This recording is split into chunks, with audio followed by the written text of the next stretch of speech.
बच्चे अगर हम फंगी के स्ट्रक्चर की बात करते हैं तो फंगी आपके कैसे होते हैं, मल्टी सेलुलर, है ना। मोस्टली कैसे होते हैं, मल्टी सेलुलर, लेकिन कुछ उसमें होते हैं unicellular. Yeast for example yeast.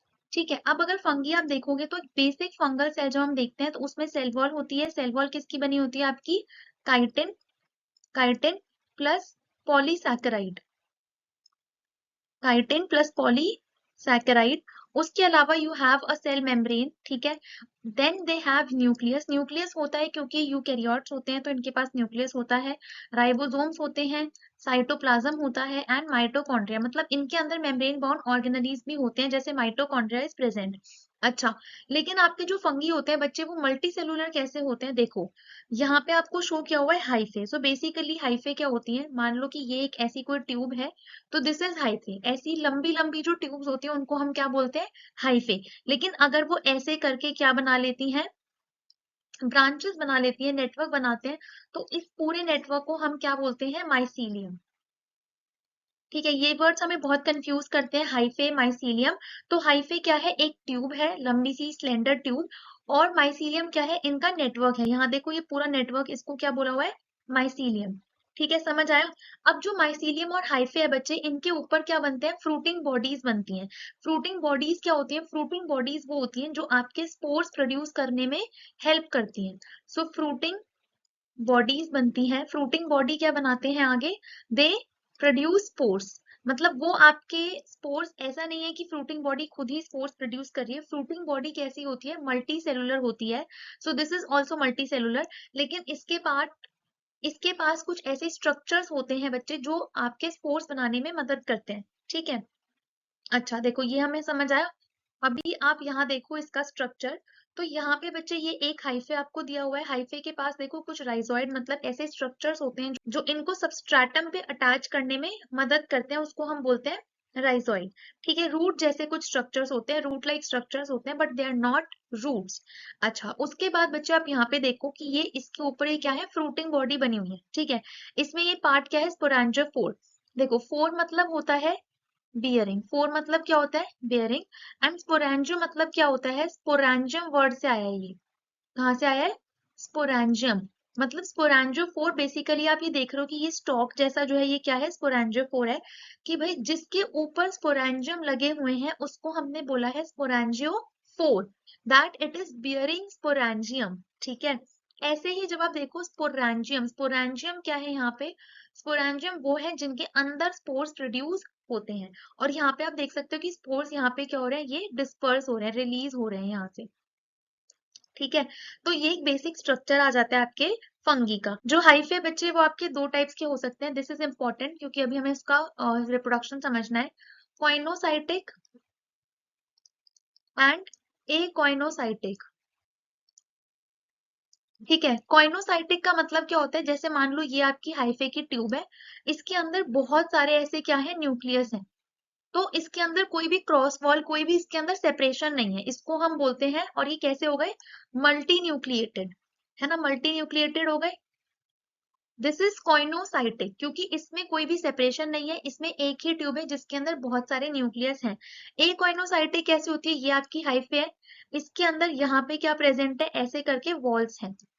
तो इसको हम क्या बोलते हैं कि भाई दिस इज ए कॉइनोसाइटिक, और इनके अंदर यहाँ पे आपके क्या है, न्यूक्लियस है ऐसे। इन वॉल्स को हमने क्या बोला है बच्चे, इन वॉल्स को हमने बोला है सेप्टे। ठीक है, जिसका मतलब होता है क्रॉस वॉल। तो क्योंकि इसके पास सेप्टे है तो इसको हमने सेप्टेट बोला है, इस हाइफे को हमने कैसा बोला है, सेप्टेट बोला है। तो ए कॉइनोसाइटिक कैसी हो गई, सेप्टेट। कॉइनोसाइटिक के पास सेप्टे नहीं है तो वो कैसी हो जाएगी, ए सेप्टेट। ये कैसी हो जाएंगी, ए सेप्टेट। ठीक है, अच्छा ये हो गया। अब आगे आप देखो, आते हैं हम रिप्रोडक्शन। सो रिप्रोडक्शन देखिए आपका तीन टाइप से होता है इसमें, vegetative reproduction, asexual and sexual. Vegetative fragmentation, fragmentation जब कोई भी ऑर्गेनिज्म के बहुत सारे फ्रेगमेंट्स हो जाते हैं ना, उसको हम बोलते हैं फ्रेगमेंटेशन है। फॉर एग्जाम्पल ये ऑर्गेनिज्म है, इसके ऐसे फ्रेगमेंट्स हुए और सबने क्या बनाया, एक नया इंडिविजुअल बनाया। फिजन का मतलब क्या होता है, जब कोई ऑर्गेनिज्म दो पार्ट्स में डिवाइड हो जाता है तो उसको हम बोलते हैं फिजन, और वो दोनों ही हाफ क्या होते हैं, न्यू इंडिविजुअल बनाते हैं। बडिंग का मतलब क्या होता है, ये एक ऑर्गेनिज्म है, इसके ऊपर ये ऐसे छोटा सा बड बना और ये बड आगे जाके क्या होता है, डिटैच होता है, ये एक नया ऑर्गेनिज्म बनाता है। तो ये सारे हमने पढ़े हुए हैं 10th क्लास में भी। एसेक्सुअल देखो, अब आप एसेक्सुअल में डिफरेंट डिफरेंट स्पोर्स होते हैं। तो कौन से स्पोर्स होते हैं, जैसे कि कोनिडिया, ठीक है, स्पोरेंजियोस्पोर्स एंड ज़ूस्पोर्स। कोनिडिया बच्चे फॉर एग्जांपल ये आपका यहाँ पे कोनिडिया प्रेजेंट है, ये ऊपर देखो बहुत सारे ऐसे 1 2, ये क्या है आपके, दीज आर कोनिडिया, है ना। तो ये है आपके कोनिडिया। तो ये कोनिडिया क्या होते हैं, स्पोर्स होते हैं, ये रिलीज होंगे और उससे आपका नया इंडिविजुअल बन जाएगा। ऐसे ही स्पोरेंजियोस्पोर्स होते हैं, आपने अभी डायग्राम में देखा कि स्पोरेंजियम के अंदर स्पोर्स थे, उनको हम बोलते हैं स्पोरेंजियोस्पोर्स। ऐसे ही ज़ूस्पोर्स किसके अंदर होते हैं, ज़ूस्पोरेंजियम के अंदर होते हैं, ठीक है। अब आते हैं हम सेक्सुअल रिप्रोडक्शन, वो भी बच्चे स्पोर्स की मदद से होता है, जिसमें आपके कौन से स्पोर्स इन्वॉल्व है, oospores, ascospores and basidiospores. So let us see that sexual reproduction. Sexual reproduction में बच्चे देखो ये क्या है आपका, दिस इज एस्कस। क्या है ये, एस्कस एक स्ट्रक्चर है जिसके अंदर आपके कौन से स्पोर्स प्रेजेंट है, एस्को स्पोर्स आपके प्रेजेंट है, ठीक है। अब ये जो एस्कस है, क्योंकि इसके अंदर स्पोर्स प्रेजेंट है, तो इन स्पोर्स को हम क्या बोलते हैं, एंडोजेनस। क्या बोलते हैं, एंडोजेनस, ठीक है। अच्छा, उसके अलावा अब हम ये देखते हैं, तो this is your basidio carp, basidio carp. अब क्योंकि इसके ऊपर यहाँ पे क्या प्रेजेंट है, बेसिडियो स्पोर्स प्रेजेंट है, बेसिडियो स्पोर्स। बच्चे बेसिकली आपके डिफरेंट डिफरेंट क्लासेस होते हैं ना फंगी के, जैसे एस्कोमाइसिटीज, बेसिडियोमाइसिटीज। तो वही आपको शो किया गया है कि डिफरेंट डिफरेंट फंगी के अंदर कैसे डिफरेंट स्पोर्स होते हैं, है ना। तो बेसिडियो कार्प के ऊपर क्या लगे हैं, स्पोर्स। तो क्योंकि ये बाहर की तरफ है, इनको हम क्या बोलते हैं, एक्सोजेनस। एक्सो मतलब बाहर, एंडो मतलब अंदर, ठीक है। अच्छा, अब ये तो हो गई स्पोर्स की बात। अब इनका साइकिल समझते हैं कि एक्चुअल में स्टेप्स क्या होते हैं, कैसे ये प्रोसेस होता है। तो देखो प्लाज्मोगेमी में क्या होता है, ये आपकी हाइफे है, ठीक है, ये आपकी एक हाइफे है और इसमें ये वॉल्स लगे हुए हैं।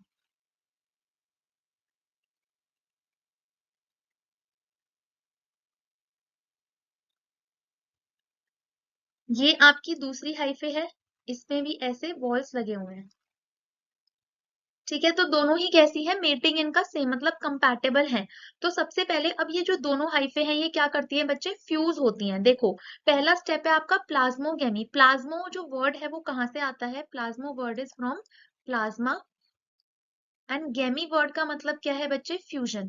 तो यहाँ पे क्या हो रहा है, fusion of plasma, basically fusion of protoplasm. तो इसमें क्या होता है, फ्यूजन ऑफ प्रोटोप्लाज्म, ठीक है, of two hyphae of compatible mating type। तो बेसिकली आपकी दो हाइफे हैं जिनका कंपैटिबल टाइप है, वो आपस में क्या कर रही है, फ्यूज कर रही है। इन सबके पास क्या है, देखो यहाँ पे न्यूक्लियस है, सारे सेल्स के अंदर न्यूक्लियस है, ठीक है। ये फ्यूज कर गई। जब ये फ्यूज करेंगे बच्चे, तो ये क्या करेंगे, फ्यूज करने के बाद आप देखो कोई भी सेल फ्यूज करेगा तो उसमें क्या होगा, दो न्यूक्लियस हो जाएंगे, फिर न्यूक्लियस फ्यूज होंगे। तो सेकंड स्टेप यहाँ पे आपका क्या आता है, कैरियोगेमी। कैरियो वर्ड का जो मतलब है वो क्या होता है, karyo is basically from karyon. इस वर्ड का मतलब होता है न्यूक्लियस, एंड गेमी मतलब आपको पता है इट इज फ्यूजन। तो कैरियोगेमी का मतलब क्या है, जब न्यूक्लियस का फ्यूजन हो रहा है ना। तो कैरियोगेमी में यहाँ पे आप देखो, ये आपका सेल बन जाएगा, इसके अंदर क्या होंगे, इसके अंदर क्या होगा आपका न्यूक्लियस, ठीक है। तो ये यहाँ पे हमें क्या मिल गया, हमें यहाँ पे मिल जाता है जाइगोट।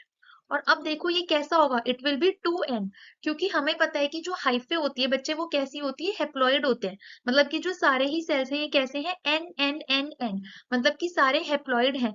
लेकिन जब जाइगोट बना तो वो कैसा हुआ, डिप्लॉइड हुआ, जाइगोट 2n हो गया, ठीक है।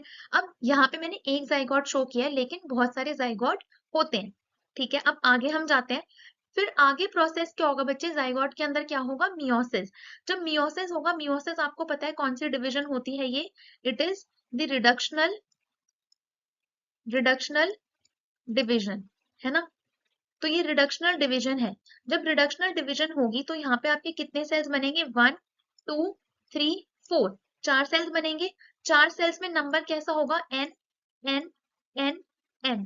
क्यों? क्योंकि यहाँ पे रिडक्शन हो गया है, क्रोमोसोमल जो सेट होता है आपका हाफ हो जाता है, तो n n n n आपके 4 बन गए यहाँ पे। हेप्लॉइड स्पोर्स कैसे बने? ये हेप्लॉइड सेल्स यहाँ पे आपके बन जाते हैं, है ना। और इन्हीं सेल्स को हम स्पोर्स बोलते हैं। देखो फॉर एग्जाम्पल मैंने आपको बताया था कि भाई ये हमने पीछे देखा कि ऐसी फंगी होती है, राइट। ये और इनके अंदर यहाँ पे क्या होता है, मैंने आपको बताया था कि इनके अंदर यहाँ पे स्पोर्स होते हैं। तो ये जो हेप्लॉइड सेल्स है बेसिकली यही स्पोर्स हैं। तो हेप्लॉइड सेल्स ही क्या होते हैं आपके? These are the spores only. तो ये स्पोर्स यहाँ पे बन गए फ्रूटिंग बॉडीज के अंदर, और ये स्पोर्स अब क्या करेंगे? यहाँ से बाहर निकलेंगे और जर्मिनेट करेंगे। जर्मिनेट करेंगे, जर्मिनेट करने के बाद वापस से ये क्या बनाएंगे?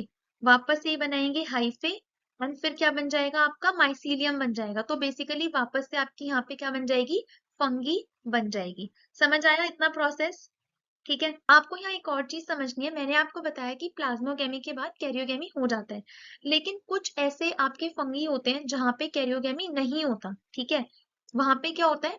कुछ टाइम तक एक टेम्पररी सिचुएशन आती है जहां पे आपका जो जाइगोट है, ये जो आपका जाइगोट है, इसके अंदर दो न्यूक्लियस एग्जिस्ट करते हैं, वो फ्यूज नहीं करते। इस स्टेज को हम बोलते हैं डाई कैरियो फेज। इसको हम बोलते हैं di karyo phase. Di karyo phase क्यों बोलते हैं? डाई मतलब टू, कैरियो मतलब न्यूक्लियस, है ना। तो क्योंकि यहाँ पे दो न्यूक्लियस हैं, क्योंकि यहाँ पे दो न्यूक्लियस होते हैं अलग अलग, इसको हम डाई कैरियो फेज बोलते हैं। एंड इस पर्टिकुलर सेल को हम क्या बोलते हैं? Di karyon. क्या बोलते हैं? Di karyon, because it has two nucleus.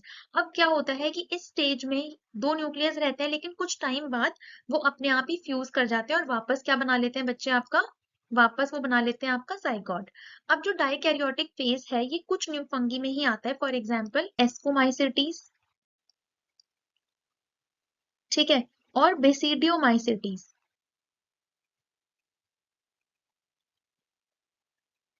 तो ये इन दोनों फंगी में ये देखने को मिलता है dikaryotic phase. Okay, so this is about the sexual cycle in fungi. Thank you so much.